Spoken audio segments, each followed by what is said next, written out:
Akala mo maganda, yun pala ay tsaka nang humarap sa akin.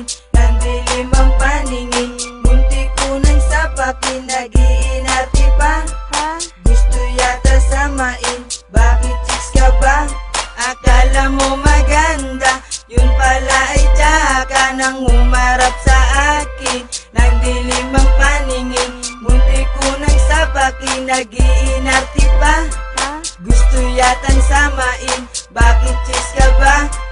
Once upon a time ako ay sobrang nabada nung nakita ko isang babae na pang headline. Hindi sa kagandahan kundi sa kapangitan, sa sobrang ng itim ikaw ay makikalabutan. Hindi sa panlalait pero talaga ay sobrang pangit. Ganun daw talaga pag tinaboy ka na sa langit. Ang kanyang mukha ay pinagtulungan ng bulutong at ng pigsang dapa. Ako ay nabigyan nang humarap siya. Tangina para siyang lola. Ako ay nabagot, ako ay nayamot. Para bang gusto ko na siya matuwin ng bunot. Para manahimik na itong animal at maibalik na ito sa mental. Kasi ako'y gulong-gulo, ako'y litong-lito. Paano ba nagkaroon ng ganitong tao? Akala mo maganda, yun pala ay tsaka nang humarap sa akin. Nandilim ang paningin, muntik ko nang sapakin. Nag-iinarte pa, gusto yata samain. Bakit chicks ka ba? Akala mo maganda, yun pala ay tsaka nang humarap sa akin. Nandilim ang paningin, muntik ko nang sapakin. Nag-iinarte pa, gusto yatang samain. Bakit chicks ka ba?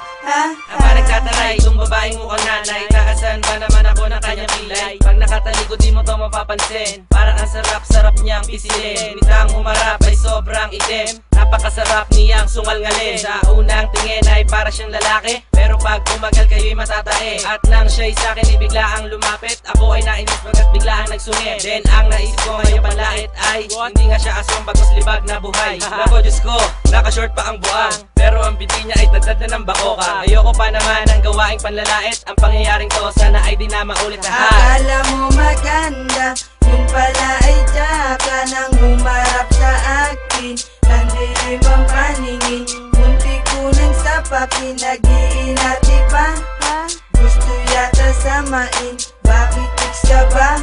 Akala mo maganda, yun pala ay tsaka nang humarap sa akin. Nandilim ang paningin, muntik ko nang sapakin. Nag-iinarte pa, gusto yatang samain. Bakit chicks ka ba? Alam mo maganda ang punyeta, di ka nababagay sa aming planeta. Hindi ka chicks kaya wag kang umarte. Kala mo cute ka, mukha kang kapre.